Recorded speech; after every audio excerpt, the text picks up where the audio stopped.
This channel does not promote any violent, harmful, or illegal activities. All content provided by this channel is meant for an educational purpose only. পাহাড়ে প্রবল বৃষ্টির জেরে দুর্যোগ উত্তরবঙ্গ এবং পাহাড়ের বিভিন্ন এলাকা আমি দেখাবো দুধিয়া সেই ব্রিজ দুধিয়া নদী প্রবল খরস্রোতে বইছে যার জেরে ব্রিজের পিলার ফাটল ধরে ব্রিজ কার্যত ভেঙে ঝুলছে এবং শুধু এই ব্রিজ ঝুলছে তাই নয় এই যেখানটা আমরা দাঁড়িয়ে আছি তার পাশে এই যে একাধিক দোকানপাট ঘর বাড়ি রয়েছে সেই ঘর বাড়িগুলো কিন্তু আমি একবার দেখাবো ছবিটা কিছুক্ষণ আগেই এই নদীর গর্ভে বিলীন হয়ে গেছে। এই এলাকায় যেখানটা আমি দাঁড়িয়ে আছি এটা দোকান ছিল, সেই দোকানের একটা অংশ নদীতে পড়ে গিয়েছে এবং আমি যদি আরেকটু এগিয়ে আসি এই যে ঘরবাড়িগুলো রয়েছে এই প্রত্যেকটা বাড়ি দোকান বেশ কিছু অংশ কিন্তু নদী গর্ভে কার্যত ধসে চলে গিয়েছে। যে সময়কালে এই পরিস্থিতি তখন কার্যত এই নদী দিয়ে হেঁটে পারাপার হওয়া যায়, কিন্তু প্রবল বৃষ্টির জেরে কার্যত এই দুধিয়া নদী ফুসতে শুরু করেছে। আমি আরও একবার দেখাবো ছবিটা।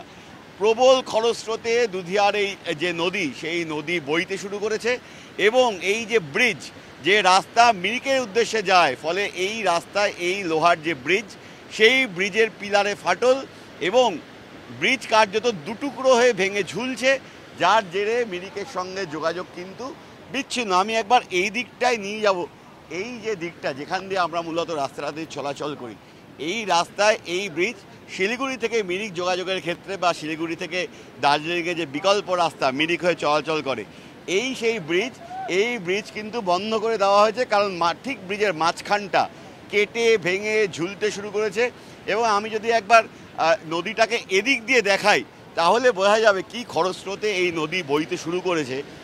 কার্যত আমি এখানটা থেকে দেখাবো এই ব্রিজটাকে যে কি অবস্থায় দাঁড়িয়ে আছে। পাহাড় জুড়ে প্রবল বৃষ্টির জেরে পাহাড়ের একাধিক নদীর জলস্তর কিন্তু বাড়তে শুরু করেছে এবং কার্যত নদীগুলো ফুসতে শুরু করেছে। সেই জলস্রোতের ধাক্কায় পুরনো আমলের এই যে লোহা ব্রিজ মিরিক চলাচলের ক্ষেত্রে ব্রিজ ভেঙে দুটুকরো। এর পাশাপাশি দার্জিলিং চলাচলের ক্ষেত্রে রোহিণী এলাকায় সেখানে 0 পয়েন্টে রাস্তা বসে গিয়েছে ফলে দার্জিলিংয়ের সঙ্গে ওই রোহিণী হয়ে সড়ক যোগাযোগ বিচ্ছিন্ন। যে সমস্ত পর্যটকরা পাহাড়ে আটকে আছেন তারা ফিরবেন কী করে, যারা দার্জিলিংয়ে আছেন প্রশাসনের তরফে বলা হচ্ছে তাদের ক্ষেত্রে বিকল্প দুটো রাস্তা, একটা জিদ্দা পাহাড় হয়ে পুরনো যে রাস্তা সেই রাস্তাতে চলাচল করা যেতে পারে, দ্বিতীয় বিকল্প এই মুহূর্তে কার্শিয়াং থেকে পাংখাবাড়ি হয়ে শিলিগুড়িতে যে রাস্তা নামে এই দুটো রাস্তা। এই দুটো রাস্তা ছাড়া শিলিগুড়ি থেকে দার্জিলিংয়ের সঙ্গে সমস্ত যোগাযোগ বিচ্ছিন্ন। আমি আরও একবার এই গোটা এলাকাটা দেখাবো। প্রচুর মানুষজন এখানে আছেন যারা সকাল থেকে এই ঘটনাগুলো দেখছেন, প্রচুর মানুষ জড়ো হয়েছেন যাদের বাড়িঘর চলে গিয়েছে তারাও এখানে আছেন। हाँ, मिरिक तो मोटा मोटी विच्छिन्न हो गया है। हम लोग डिपार्टमेंट का सब विभाग के अधिकारी को तो बोल चुके हैं जल्दी से चाहे बेली ब्रिज से हो या कुछ ना कुछ करके तो रास्ता तो थ्रू करना ही पड़ेगा क्योंकि पूरा लिंक फेल हो गया है ना, पूरा चारों तरफ का हुआ ये अप्रोक्स मान के चलिए ना 3 बजे अचानक पानी भी बढ़ने लगा। हाँ, सारा रात बारिश था ना, सारा रात तो बृष्टि छिलो, दुकान ये सब भी चला गया। हाँ, ये अभी देख रहे हैं आप लोग। हाँ, आप लोग का माध्यम से भी देख रहे हैं सब। अभी यहाँ मोटामोटी 2-3 घर इधर से निकल गया, वहाँ से 8-9 घर निकल गया, यहाँ नीचे 3-4 घर गया। बाद बाकी हम लोग का जितना भी एग्रीकल्चर बेल्ट है वो भी निकल गया है।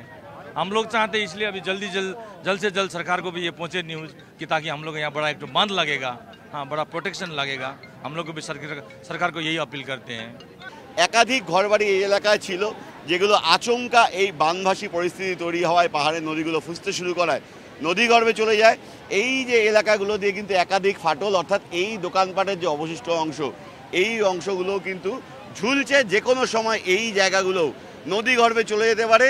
মিরিকে যাওয়ার ক্ষেত্রে একমাত্র লোহার যে ব্রিজ সেই ব্রিজ ভেঙে দুটুকরো দুধিয়া এলাকায়। ক্যামেরায় দীপায়নের সঙ্গে প্রসেনজিৎ, TV9 বাংলা, দুধিয়া।